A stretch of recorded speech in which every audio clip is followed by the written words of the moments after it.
tuned for the Joan Quinn Profiles. As an editor for Andy Warhol's Interview, the Los Angeles Herald-Examiner, LA Style, and Detour magazines, Joan covered the social set, the Hollywood hotshots, the international art scene, the mysteries of food, the excitement of travel, and the fabulous world of fashion.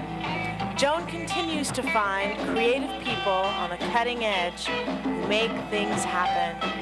Here's Joan Agajanian Quinn. Hi, I'm Joan Quinn, and welcome to the Joan Quinn Profiles. Waiting to be profiled is director Tony Sears and writer David Keller. Actor-director Tony Sears is a Southern boy. He was born in South Carolina, and he's a graduate of the University of Georgia. He's acted, worked in the studio art department, he's directed films, he's been in the theater, and when you left the university, what were you going to do? I had no clue. I had no clue. You know, you major in theater, and the one thing they don't tell you is what to do once you get out into the real world. You did major in theater, though. I did, yeah. Yeah. And then how did you get to Hilton Head? Well, I had a friend with whom I had acted at the University of Georgia, and one day the phone rang. Do you want to know the truth? I was substitute teaching Spanish in a high school. So that's what an actor does. That's what an actor does, whatever an actor can do. Yeah. And she called and said, I'm in a show down here, and they need a male singer. Would you like to come and audition? Are you kidding? Do you sing too? I do. I drove down that day. I auditioned, got the role, and I didn't leave for 3 years. You're kidding. You became the artistic director. No, well, I did become the associate artistic director. Yeah. I started out as an actor there. Oh, is that right? Yes, it is. So that was the calling. Otherwise, you'd still be teaching Spanish. I might be. I might be. But were you trained as a vocalist? I was not. I was never trained as a vocalist, and I tried. Was it a musical piece? Was it a musical it was, theater? and I do sing like a bird. But I tell you, when I was at the University of Georgia, they sent me after I started doing musicals. They sent me to the music department to learn. Oh, yeah, that's so great. And I started studying this sort of opera singing, you know, and it wasn't natural for me. And so I just stopped, and I do what I do, but I'm not a trained singer. But when you became associate artistic director, did that mean you were choosing the plays that were coming in? Well, the and artistic director chose the plays, and I directed 2 or 3 of them a year. Oh, you did? And then I worked closely with her in production aspects of the other shows. Oh, that was great. So that really gave you a kind of a doorway, it was a training ground. You know, the first play I directed, I remember thinking, oh my God, I don't know how to direct a play. I mean, and so you direct by instinct. Well, that's what I was going to ask you. Do you need some directorial skills? How do you get them? I think, you know, a really good director probably just has it in them. I mean, there are lots of things you can learn. There are lots of, not necessarily rules, but there are lots of things about the stage. Actually, rules. That's what I wondered. Are there rules? If there are, I break them. Oh, I see. But there must be certain ways that you approach something. Like rule number 1, you have to know the material, right? Well, sure. You know, you always start with the script. I mean, that's your Bible. And then you take, you know, and I think you approach it with a point of view. I approach everything that I do with, you know, what do I want to say with this piece? The writer has told me what he wants to say. And then you figure out with the actors how to tell that story that the writer intended and put your spin on it that makes it your, you know, yeah, so show. there are rules, there are things. Yeah, there is personality involved. Oh, absolutely. And Definitely. more than one. There's the actors, there are the designers, the technicians. It's a team effort, really. You started acting, you did, and you did some directing, and I think you've acted during your career, but in between, you were in the art department at a studio. What is that? Well, you know, when I first came to Hollywood, I thought I was going to be an actor here, which I have done eventually. But in the beginning, it was very difficult to sort of get started. And in the meantime, I just sort of fell into working in production in the art department. Well, what did you do there? I was an art department coordinator. And then I worked as... What does that mean? Well, an art department coordinator sort of keeps everybody who's in the art department, the production designer, the set designers, all of those people, keeps them organized. Oh, I see. Makes sure that the mill or the shop is actually building the sets that the designers designed. They have the right blueprints. So that's a little bit of directing, isn't it? Well, it's a lot of directing if you want to know the truth. It's a lot of directing. It is. So you had to speak to them in their language so that they would understand what you were doing. Well, it's true, because you're in that situation, you're dealing with a lot of different people. You're dealing with executive producers who speak, their language. Exactly. You're dealing with set designers and very artistic types, and then you're dealing with carpenters in the mill. So Yeah. you're right. And you were acting at the same time? I was. Or were you taking acting lessons? I was in class. Were you? I was. I've Here been in Los Hollywood. Angeles. I've been studying for 15 years with, I think, the best coach in the country. Who is? Daryl Hickman. Oh, I love Daryl Hickman, yeah. He was quite an actor in his own right. But even as a good actor, I've heard so many people say he gives the best classes. Oh, so absolutely. Even if you act doesn't mean you can teach, You know why? right? You know why? He started when he was 3 years old, and he did naturally what he then had to go back later on in life and figure out how to do. Because when you're a kid, you just do it without thinking. Right. When you're an adult, you have all sorts of socialization and things going on. So he went back and broke it down for himself on his feet, and that's why he's a very good teacher. Everyone says that he gives the best Always classes. the best. You did TV commercials, and then you also did a lot of TV, Buffy. Yes, Buffy and the what Vampire else? And Slayer. Judging Amy. Judging Amy. What kind of roles were they? Do you play? Small roles. And you know why? I want bigger ones. Because I've always been a character actor. Uh-huh. And I had to lose enough hair and start to get some wrinkles to be able to get the kind of roles that I've always known I would play. So you never When I was fooled young, yourself anywhere. No, but no, when no. you did commercials, I was very what kind realistic. of person were you? well, I did a Kind of Mini Cooper person. commercial, and I was a sort of a smirky guy behind the wheel who picked up a clown. I'm very good at smirky roles or villains or Oh, you are? offbeat Villain? kind of characters. You seem yes. so up to be a villain. Maybe that's a good kind of villain, right? A mean, villain. Probably. And then you did some stage. Yes, I have done a lot of stage. Do you like stage? Oh, I love the stage. In fact, this year I'm going to get back on stage as an actor here in LA. I love directing, but I miss acting on the stage. And we're going to talk about that because you're directing a stage piece right now, Surviving David.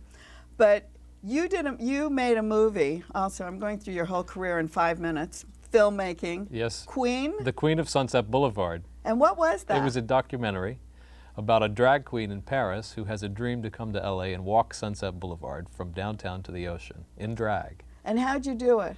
Well, Did you start it in Paris? we started in Paris. I flew to Paris. I took a borrowed, very nice video camera, which was stolen on the Champs-Elysees, and I had to chase the guys down to get it back. Oh, you got it. Yay, you got it. But we started there. We came here. He walked. It took him 3 days to walk all 24 miles of Sunset Boulevard. Was he in contests?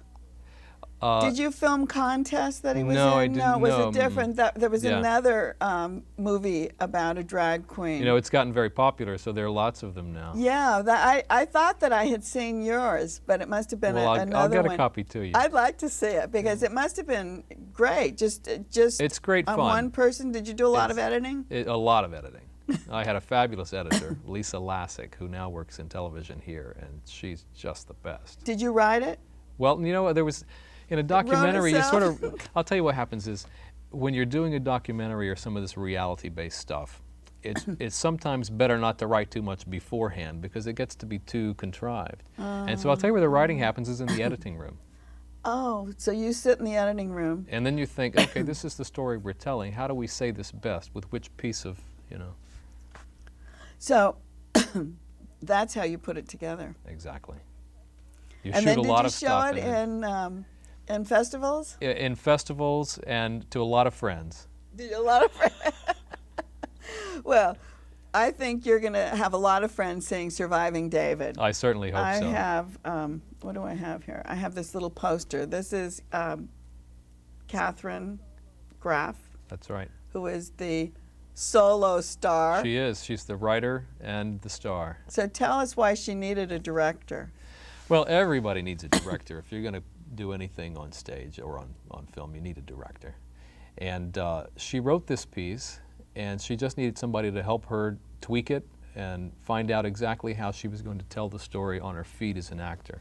Her husband passed away. He did. He Did died you know about 3 him? years ago. Did As you a matter know of him? fact, when I worked on a show called Star Trek Voyager, he guest starred on one of the episodes, and I remember being on the set with him. I never introduced myself to him, and I didn't really to most actors then. I wondered if you had to have a personal relationship with him to be able to direct her. How did you approach this? Because it You wanna know could the be truth? really sad. You want to know the truth? I asked for his help. She said he was there watching all the time. That's really interesting. Yeah, I did. I met her, and I was drawn to her immediately and to the story that she's created immediately. She's a very likable person. She is, and it's a wonderful, uplifting story. And so I did. In the very beginning, I said to him, I said, David, if you're around here, just give me some guidance, because I want to make this as good as I can for you and for her and for everybody who sees it. And it did turn out the way you wanted it's it to. wonderful. How do you move her around stage? Do you do the choreography as well? I mean, that's directing always a collaborative effort. What I like to do is not move actors around the stage arbitrarily. I like for them to have some motivation to do something. And she's written herself a lot of activity on the stage. Oh, she even has. though she's the only one there. I see. A lot of things were just given from the script. And what's the name of that theater? The 2100? 2,100 square feet. I haven't been there. It's a charming little theater. Like a lot of theaters in LA, it's small. There's about 70 seats, but it's very intimate. That's what's so great, I think. Don't you love do, small yes. theater here? So that's what you'll get back into doing? I'd love to. And I then like when- big theater too, but Yeah, I but like the and then small you can stuff. have a photo show in the theater lobby. I do a lot of things, don't I? Yeah, is this your photography? That's my website, TonySears.com. And this is your photography. That's right. And then on my, the other my side, other love. is this your other? Oh, those are my dogs. Yeah. So you photograph obviously something that's around you. Oh, absolutely. That's the best thing, when you're an artist, to deal with what you know as a jumping off point is always best, I think. But how'd you get into photography?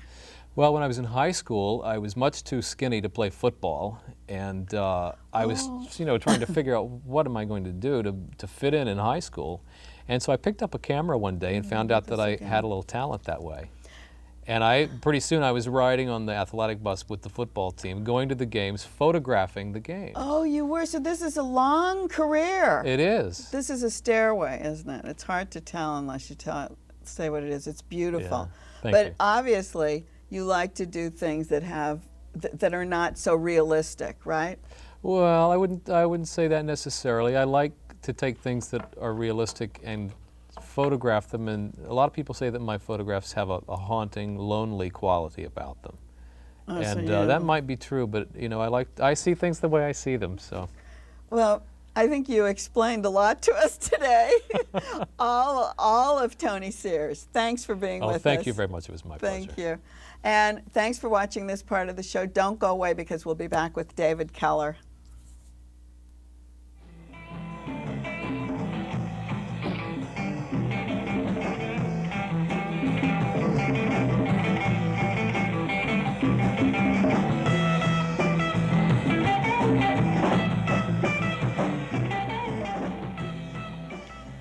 Hi, I'm Joan Quinn, and welcome back to the Joan Quinn Profiles. I'm with actor, writer, director David Keller. David was raised in Southern California, and he graduated from the UCLA Theater Arts Department. David, your parents are well known in the entertainment field. Did you just follow after them? Well, growing up on movie sets my whole life, ever since I was a little kid, I always wanted to act. Oh, so. I mean, acting's always been my dream, So they were, they've been just incredibly supportive. They've been amazing. But since you were a little boy, they've been in the business 20 years. So you must have been following their footsteps. Did you feel like they opened all these doors for you? Oh, yeah. Oh, yeah? Oh, yeah. I mean, my mom introduced me to my acting coach and teacher and mentor who I've been with since I was 16. And who's that? Her name's Millie Slavin. Oh, yeah, Slavin. Yeah. Very good, right? Yeah, and she, I've been studying with her, for 8 years, and she's just incredible. Well, tell us a little bit about their entertainment company, because they've won 20 awards from all the things they've done. They do TV, film, and I'm going to say two things: 75 episodes of Tarzan, and yeah, they did. All throughout the 80s, they did a bunch of TV movies. They did Kent State. oh, they did movies too. Yeah, they did. They did actually Wes Craven's first film. Oh, that's cool. Called Deadly Blessing. Did you meet him? Were you a little boy then? Yeah, yeah. He's a great guy. He's really, it's so funny because he's, people have, he's created this amazing aura about him. Amazing films, and people, he's just this sweet, mellow kind of guy. It's real nice. But you were the son of the producers there, so everyone was probably really nice to you. Definitely. Yeah. Yeah. I mean, they were, everyone's always really, really friendly. When you were sitting on the sets, did you take notes, or were you learning all the time? I never so much took notes, but it was definitely an ongoing learning process. What I thought was, since you were on the set so long and you spent hours listening to the music and watching the actors do that, by the time you got to theater school, you should have been able to teach classes. Well, that's what I was thinking. Thank you. But did you find that you continued to learn as you were going along? Oh yeah, something Millie actually always says to me, is that, perfection, the idea of perfection is just it's a concept, you have to kind of get out of your head, because no matter how long I study, no matter how long I train, I'm always going to be learning. It's an ongoing process. I think that is a really smart thing, because as soon as you think you know it all, I think that's the end of any kind of process. Yeah. Because that's the end of it. There's no place else to go. So to keep striving for perfection is great. So that's what you started. That's why you went to UCLA. And you're a filmmaker. Yes. Did you have to choose between one or the other? Well, no, what happened was, I've been studying acting for 8 years, and I graduated, and... But were you working? Were you acting? Oh, yeah. All the time? Yeah. I mean, studying at UCLA, my major was acting. Let's go back focus. a little bit, because you were doing commercials, I guess. Oh, yes. I did a series of Taco Bell and DirecTV and a bunch of commercials. Did you? What kind of roles? They were comedy. They were all comedy. So did you ever take stand-up comedy lessons? Actually, it's funny you say that. Yeah, when I was little, God, I think I was like 13. I was in a stand-up comedy troupe. Were you? Yeah, I did it, and I did it. We did 2 shows, and I realized that stand-up just wasn't for me. Did you write your own material? Yeah. Oh, you did it all. Yeah. Oh, you were okay. All right, let's go on. So you did some TV roles then. Yeah. While you were still in college, I'm talking about. Yeah, all throughout college, and then, what ended up happening was I was just tired of waiting. I didn't want to sit around and wait for the phone to ring. So my friend got me Final Draft for my birthday. I started writing Bug Spreaders, and my mom read the first 5. Final Draft, wait a minute, computer program, right? Okay, let's go back. Oh, yeah, Slow sorry. for someone who doesn't know. Sorry, How does that help you? Oh, I don't know how I would have written without it. It was Really? Oh yeah. I mean, it makes writing a script like mindless. But did you take writing seminars? No, that's the thing. I never took any classes on writing, but when you study acting for such a long time and so intensely, it's you get a feeling for good dialogue. What's good dialogue? What's bad dialogue? What's a good story? What's a bad story? And I never took any classes on it, but I just started writing, and my mom read the first 5 pages, and she was like, "Sweetie, this is really good." And that's how your mother talks? Yeah, that's all right. I think your mother would shoot you if she heard you talking like that. But this is the Bug Spreaders. And tell us a little bit about the story, because it was a true story, I think. Is that what happened? Well, it's based on yeah. reality. Yeah, it's about straight and gay people spreading the HIV virus intentionally. And Did you read something about it? How did you find out about it? I read an article, and it was strictly on the bug chasing, which has to do with strictly the gay community. And I read it, and I was like, I couldn't believe that there were gay people or straight people that would want to spread the virus. I mean, it just blew my mind, and it just inspired me to start writing. So did you continue to research? Oh yeah. I mean, then you must have had to get into the research Oh, yeah. after you got the idea. Oh yeah, I went on, did all sorts of internet research. Did you do face-to-face research? No. You didn't. I wondered about that. I wondered if people would admit to you up front that that's what was going on. Well, I'll tell you, the lead actor, I mean, he actually is gay, and he had heard about this stuff going on, and I mean, I talked to various gay people, no one that actually was a bug chaser or a bug spreader, but people have known about it for quite some time. It's just sort of been underground. Underground. So how did you get your actors? Once you wrote your script, how long was your movie going to be? Well, I wrote 25 pages, so I figured about 25 minutes, and we got it to 24. And you actually wrote a short film. That was your idea. Then where did the budget come from? And what kind of budget for 24 minutes? That would come from Keller Entertainment Group, my parents. Oh, so then they decided that they wanted to back it. Yeah. But where'd you get the set? I mean, the film is so professional. Thank you. We'll go through where I think where you're going to be showing it. But the lighting and the music and the camera shots are really, and your actors are very good. Thank you. Are they professionals? Yeah, yeah. What we did was... You're in it too. Yes, of course. I went into this place called West Side Casting Studios, and I went in there for a commercial audition, actually. And I bumped into a friend who was in the MFA program over at UCLA, and it turned out he was the assistant manager of West Side, and I told him about the script, and he was like, well, hey man, let's just cast it here. So he went online, we did it through LA Casting. You cast it like that? Yeah.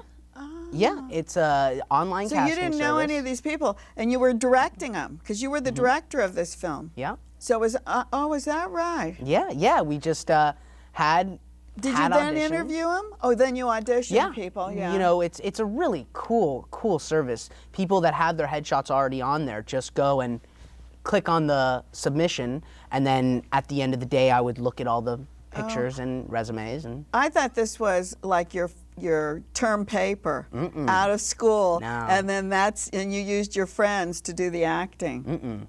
When you No. made it, did you think that you'd be showing it in universities or festivals? University festivals, yeah. I mean, that's really, it's really to get my name out there and to make people aware that there's these kind of people that are out there. I mean, because you have no idea. People are completely irresponsible. What I loved, who did the editing? I don't know who edited. His You name's did? Skip McDonald. Well, the editing is so great because as you start the story, then you see all these little bugs multiplying, and then by the end, it's like it takes over that whole frame of the film. that was my idea.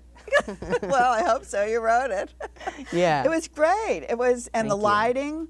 Thank So you. did you do all that kind, or did you just depend on these people to do it? Oh no, we had the cool thing. Professional? Oh yeah, we had a full crew, and the really cool thing is all these people just came together because they really liked the script. It was my parents called in a lot of favors from people that they'd worked with in the past, and sent everyone the script, and everyone really liked it. So we got just an amazing crew. What was the hardest part about actually directing yourself and being in it?